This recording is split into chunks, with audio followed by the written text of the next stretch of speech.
And millions of Americans are traveling this summer and hoping to save some money. And if you're looking for summer travel deals, well, you are in luck because it's not too late. And to talk about that, we want to bring in travel industry editor and spokesperson for the Points Guy, Becky Blaine, who's going to tell us a little bit more about some of these travel deals. Becky, welcome in. And let's start with why we are seeing right now lower prices for some flights. Yeah, thanks for having me. So right now we're seeing lower prices because there has been, you know, a decrease in not only fuel pricing overall, but then a little bit of softening demand as you look towards the end of the summer. And we're seeing some domestic deals and even some international deals. We've seen domestic flights drop about 11%, international flights drop about 6%. So if you are planning a vacation, now is a really great time to start searching using something like Google Flights and setting some pricing alerts to see what you can nab for a deal. What are some of the popular destinations that you guys are seeing in the data this summer? Yeah, so we're seeing things like Miami Beach is always popular. You can fly round trip from New York to Miami for about $147 right now in July and into August. Places like Seattle and Portland, where it might be a little bit cooler. San Francisco, especially from where I am here in Phoenix, under $150 to fly to San Francisco. Parts of Hawaii are coming up also. And then, of course, places like Canada, Mexico also rank pretty high.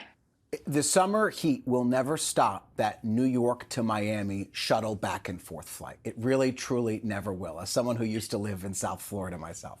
But what are the best days to travel?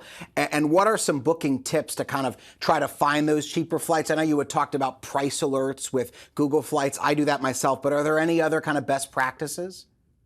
Yeah, so some of the best days to fly are going to be midweek. So at that point, you're really not considered a business traveler. Most people might leave for vacation on a Thursday or Friday, but the sweet spot tends to be like maybe Tuesdays and Wednesdays. Flights can be less expensive on those days. They can also be less crowded. If you can, travel midweek, that's always a plus. And then making sure that you are, like we said, setting those alerts to find those deals. Google has a great map, and I don't know how many people know. If you click on Explore at the top of the Google Flights page, you can see all of the different airports and the current average airfare. So if you don't have a particular destination in mind, but you want to stick to a certain budget, then that might be a great place to start as well. Wait, so you can hit Explore and it shows you a map of the. I didn't know that, and I use that all the time. Really? It's not just for the US, it's also international destinations.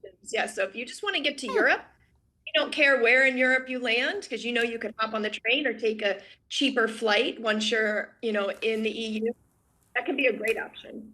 In my house, we're not as free spirited as we're going to Europe, but we don't care where we land. I don't think that would fly in my house. But very, very quickly, because we just chatted and lost some time, but we're experiencing some delays and cancellations people have seen. What should you do if you end up in that circumstance? How do you navigate that?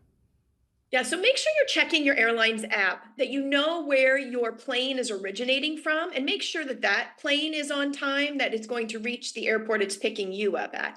Always the first flight of the day tends to be easier. They tend to get out without any hassles.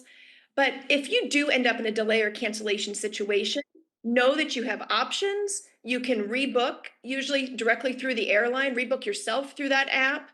That if you decide if the flight gets canceled, you are due a refund, so know your passenger rights through the DOT as well.